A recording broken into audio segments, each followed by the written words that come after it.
right, everybody. Really a great pleasure to be joined again by Don Moynihan, who's professor at the University of Michigan's Ford School of Public Policy and the author of the absolutely essential Substack newsletter, Can We Still Govern? You have to pay attention to it. It is really, I mean, I have some favorites from last year that were just so terrific and important.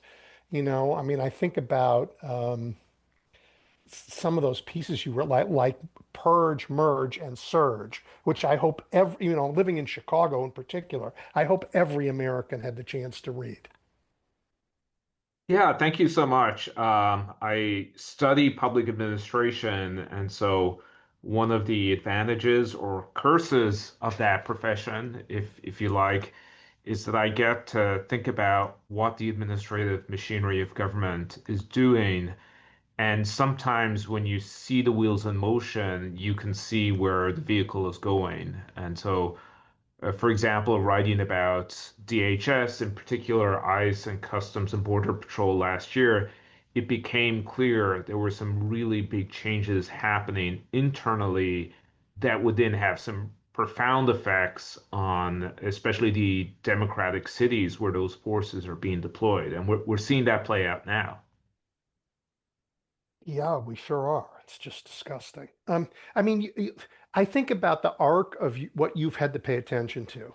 I mean, thinking about government administration and how it can be done well and efficiently means one thing when the government is trying to govern and it's a sort of normal time and some programs work better than others and why do they work better than others and what can we learn from other governments around the world.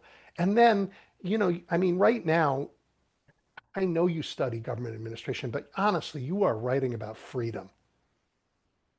Yeah, so normally a lot of my research is on sort of boring stuff about how do you make administrative processes work slightly better or how do you improve public personnel systems.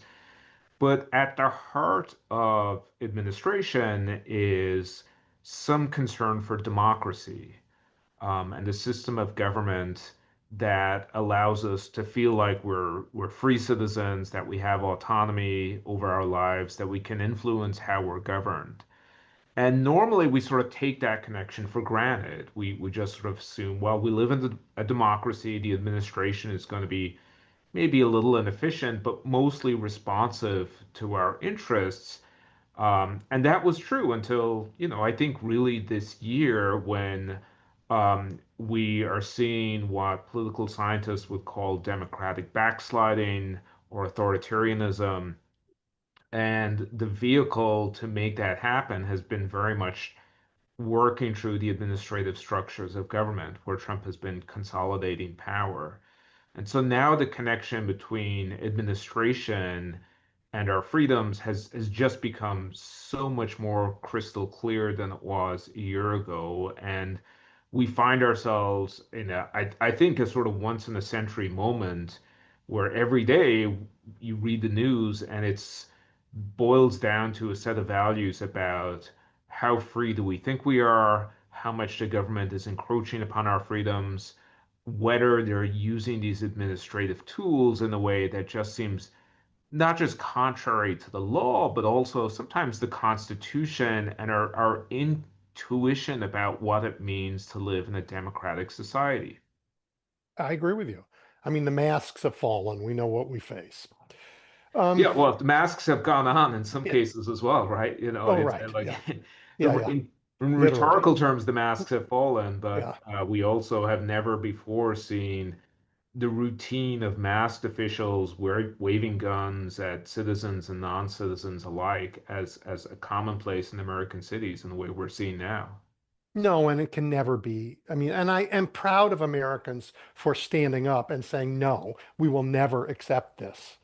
Um, and in some cases, terribly giving their lives. Now, two people are dead by at ISIS hands that I know of on the streets. Many more have been shot. And God knows how many have died in ICE custody. Yeah, and I mean, this is a ICE, CBP, these are Yeah. really the most extreme examples because if you look at Trump's first year in office, he has basically cut state capacity in almost every area except among people who are carrying guns. And in particular, people who work in the Department of Homeland Security, ICE, and CBP especially.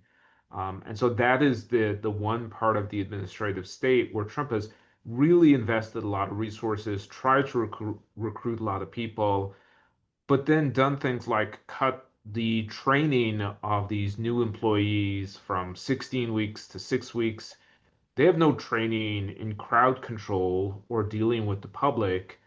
And now, when they're dropped into these cities, a lot of what they're experiencing is there are crowds of irate, justifiably so, I think, protesters and people with guns and masks who have no real experience or training in how to de-escalate situations or how to manage protests.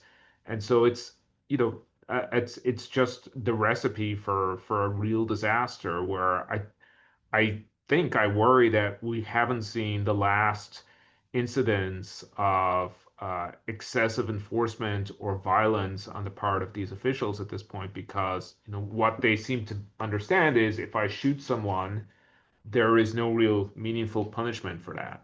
No, and the president will pardon me. The president will go right out to his social media to defend you, will not promise a clear and thorough investigation. They will just, in a very knee-jerk and reflexive way, say, you're right to do whatever you did. And so, it certainly feels like we have the leader of an increasingly authoritarian government using these forces in our cities and our neighborhoods in a way where there's very little accountability. And the president's message is, I always have your back. It doesn't matter what you do to citizens or immigrants. And again, that really just seems like an invitation for excessive use of force. And, Yeah, unfortunately, lives be coercion is the lost. thing they understand. Yeah. Let's back up a little bit. You've been paying, because you've been paid a lot of attention to this. Um, well, let's rewind a whole year. Because a year ago, I mean, well, almost a year ago, we had Doge step in and with great fanfare and say, we're going to make government more efficient. Um, with the benefit of hindsight, what can you say about the Doge effort and what that has meant for America? So I think the bottom line is Doge was a failure, and I would say a catastrophic failure, whether you judge it by its own terms, what it set out to do, or whether you use other criteria. Um, and so let's think that through for a second. Doge said they were going to come in, cut the deficit in half, identify lots of wasteful spending, and they simply didn't do that, right? They have not reduced the rate of government spending. The federal government is spending pretty much what it was, a little bit more than it was before Doge took over.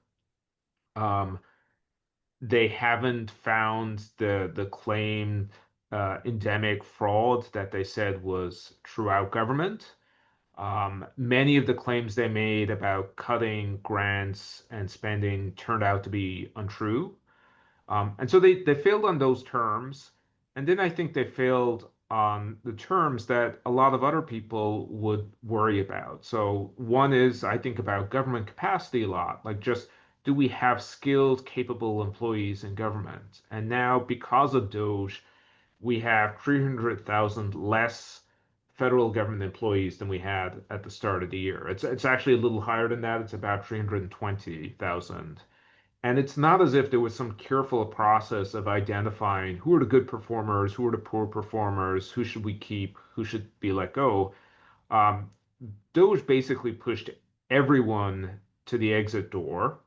And so we might expect that the people who are most likely to resign will be people who think, oh, I can easily get a job in the private sector. And so, it certainly wasn't a performance-driven approach. And I think Doge has also been a moral failure.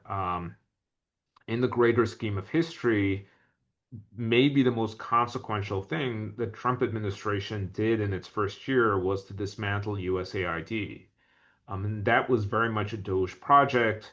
According to experts in development, that is already costing tens of thousands of lives. In the long run, will lead to millions of deaths because USAID was actually a fairly efficient means of providing aid and support to some of the most vulnerable people in the world. And that, really just feels like a moral atrocity where the richest man in the world made a decision that is going to lead to the deaths of the most vulnerable people in the world. And it feels like there's been just no accountability for that.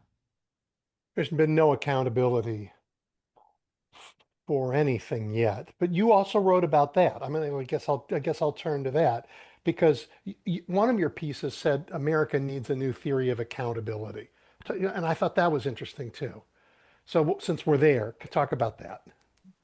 Yeah, I think this is, like I said earlier, I think we're the once in a century moment in thinking through how should our government work. And this is partly because of long-standing tensions between the right and the left, and also because Trump has brought this to the fore. So, Trump's model of government is I'm just going to do it, and if you don't like it, sue me.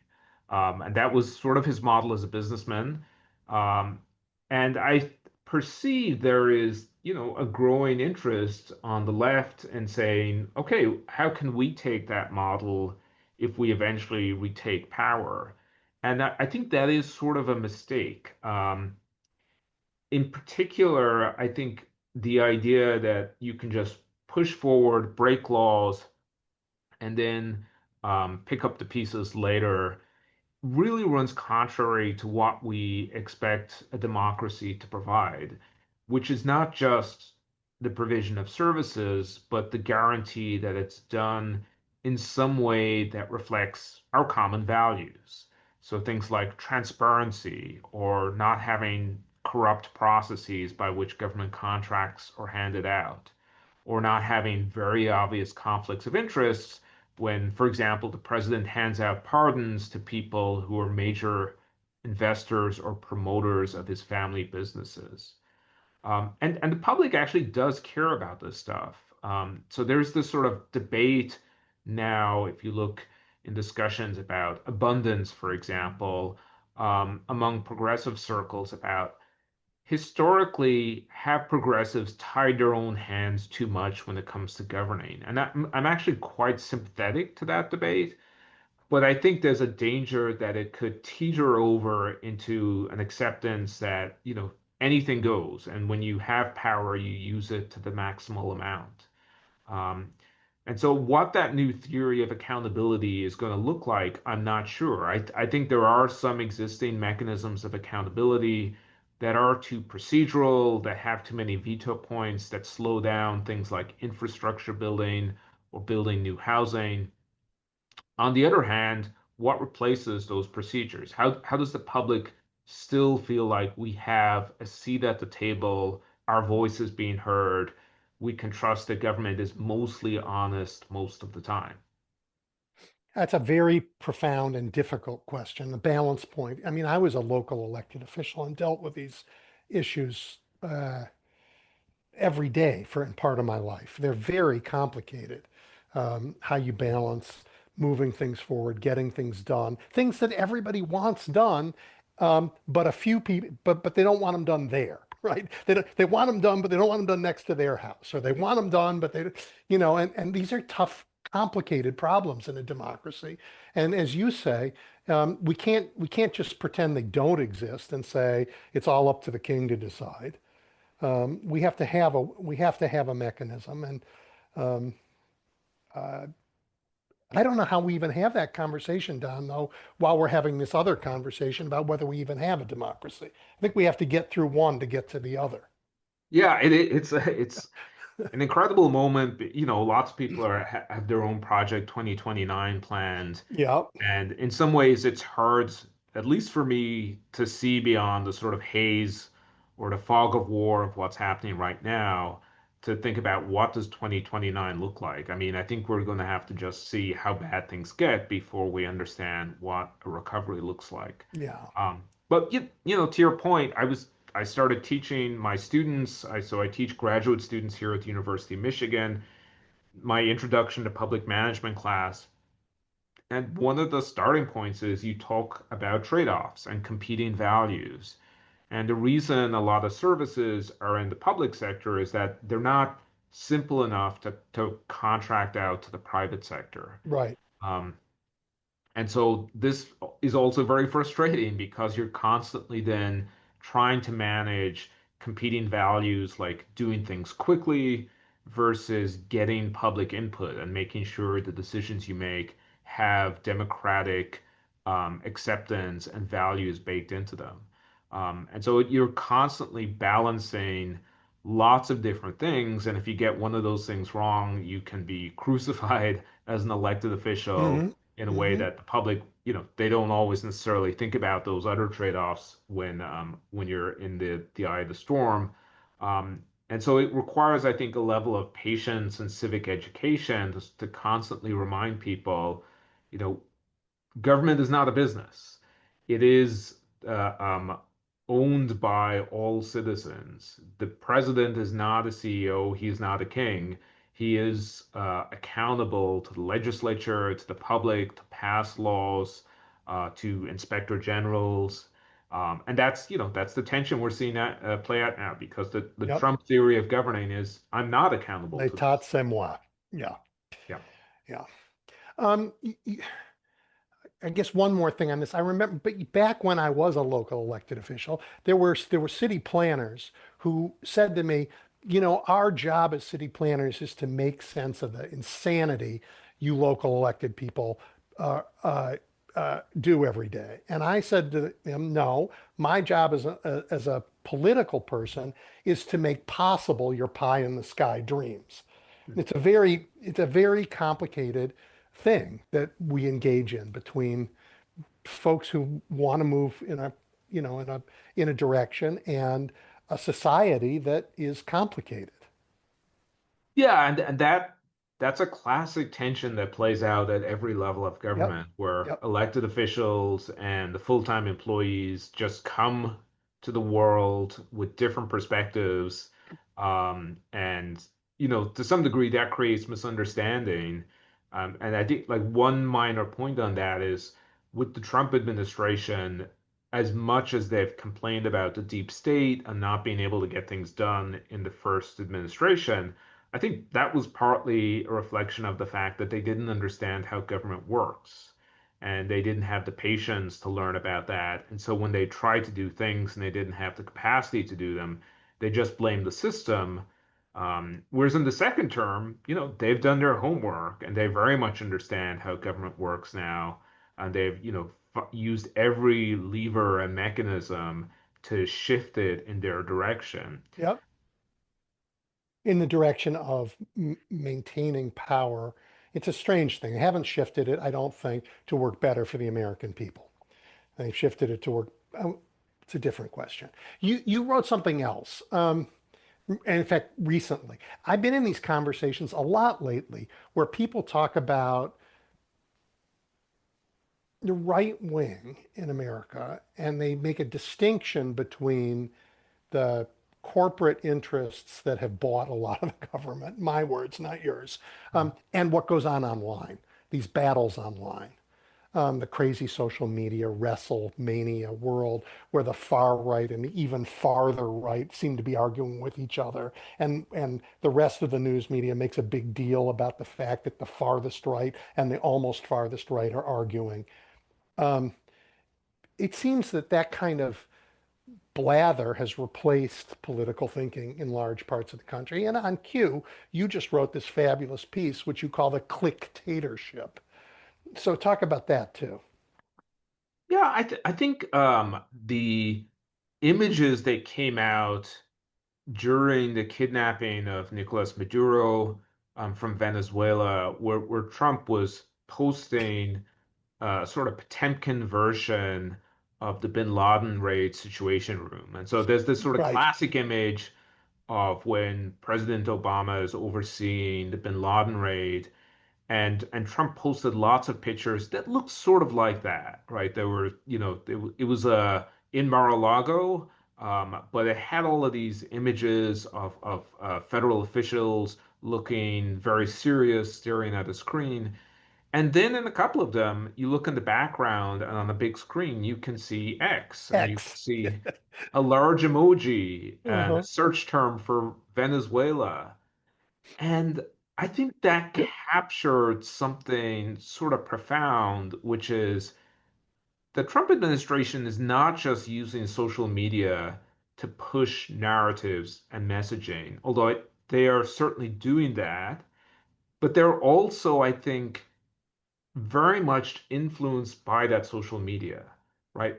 And the way in which we might think about someone having an addiction to drugs or alcohol as a potential risk for how they would do their job as a policymaker, I think we should think about social media addiction in the same way, where people whose brains have been cooked for many years on social media, who were just like constantly posting, um, are now in real positions of power, and they don't seem to be able to leave that social media world behind and adapt. They're governing as if they are posters. And I think that is profoundly damaging, especially to our traditional expectations of, what we think a government official should be able to provide for us. Right. And so when you see things like Pam Bondi going in front of the Senate or Kash Patel, and we have an expectation that the Senate can ask questions and we, the public, are somehow represented by their questions. And then these administration officials respond. And instead of getting a real response, what you get is these sort of zingers that are crafted for social media. And there's just sort of a lack of seriousness that feels endemic in this process here, where, again, I think people have just sort of gotten to a point where they're not really engaged in the social business of government as much as they are in trying to boost their social media profiles in ways that I think are pretty unhealthy. Yeah, I mean, can we go the next step and say to this crowd, um, um, how you appear in social media is governing, is the purpose of governing, because that's a I don't want to say it's a form of reality. I don't believe that, but it's an illusion they believe in. Yeah, I mean, it's a commonplace that Twitter is not the real world, like, but then you have officials who act as if it is, and we used to think about Trump's tendencies. I think in 2016, we would have noticed how many people he was bringing in from Fox News. And that's also true with this administration. There's about 2 dozen Fox News officials who joined the administration. So we thought about him, I think, a little bit as a TV president. Um, but I think in his second term, it's more accurate to think of him as a social media president, Yeah. where they think about decisions partly through what sort of content will this generate online. And so if we send, effectively a small army of CBP officials or ICE officials to raid an apartment building in Chicago, that's great content. Like they With can a make Black Hawk helicopter. with Y- people rappelling down from a I, Black Hawk yep. helicopter and swinging into the building. It looks like a video game. And in turn, they're using that content to recruit more people to join ICE and CBP.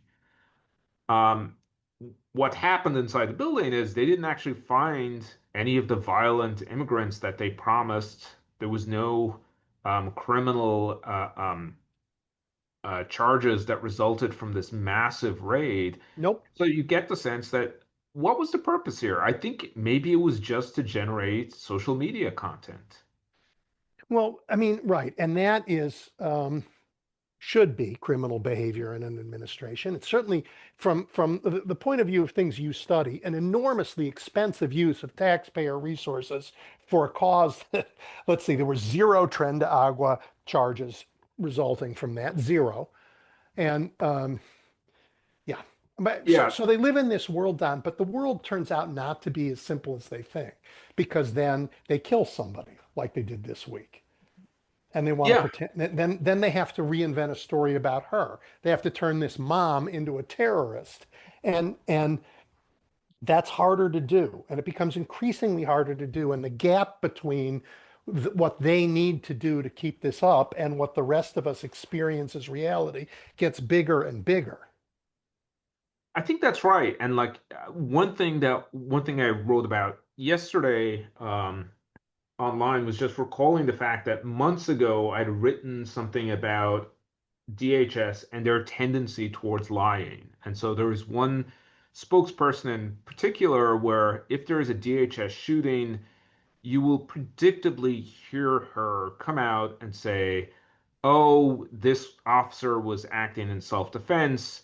The person had tried to ram them with their vehicle." And that has happened multiple times now throughout last year. In Chicago, one person Fine. was shot five Yep. times. Yep.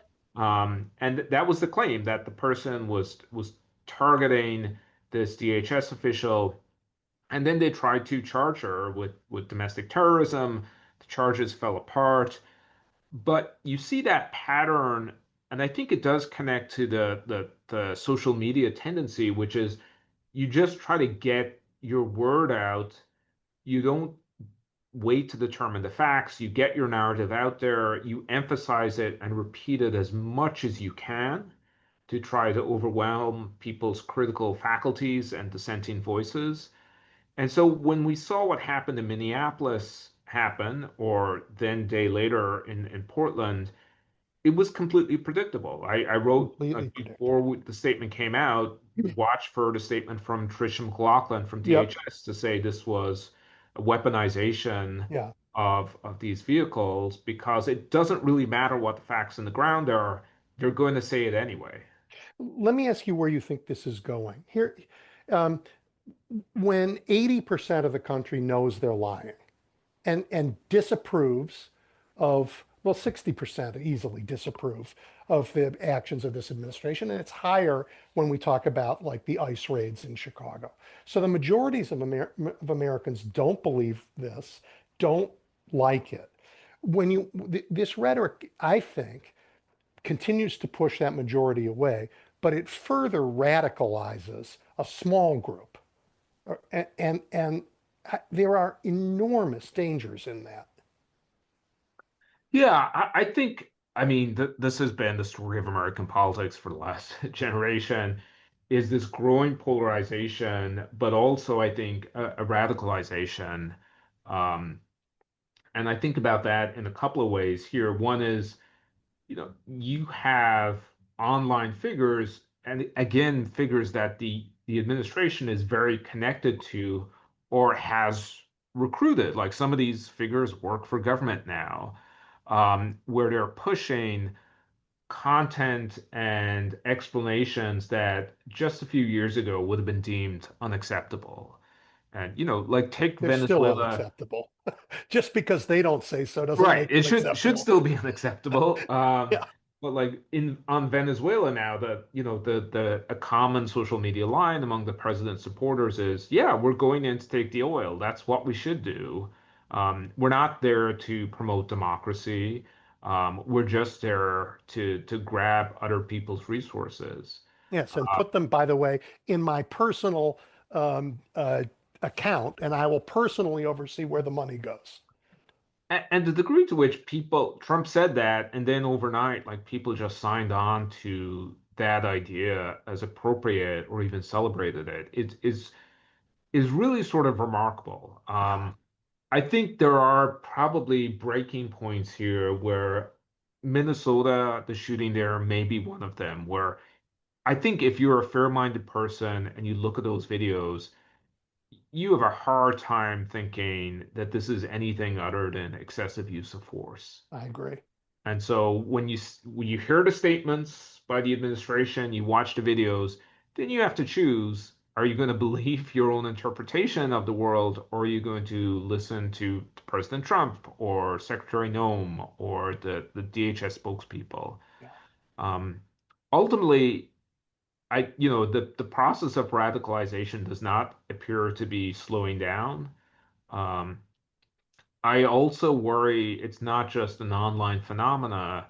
We're rapidly expanding ICE and CBP, and even if at some point in the future those agencies are abolished or radically reduced, you're going to have tens of thousands of officials that were recruited for this mission of brutalizing democratic cities, who've been Yeah. armed and trained, and some of them probably believe in this mission, who will then be civilians. Right. And how are they going to think about Uh, changes that they don't dislike, that they don't yeah. like? Our own debathification problem. Yep. Yeah. Yep. Well, Don, we're out of time. I love these conversations. Your work is just phenomenal. Please tell people how to find it. If you just Google "Can we still govern?" or go to Substack and type in Don Moynihan, you can find my work. Yeah. And please, everybody, find Don's work. It is terrific. Thank you, Don. I really appreciate it. I look forward to our next conversation. Thank you so much. Great to talk to you.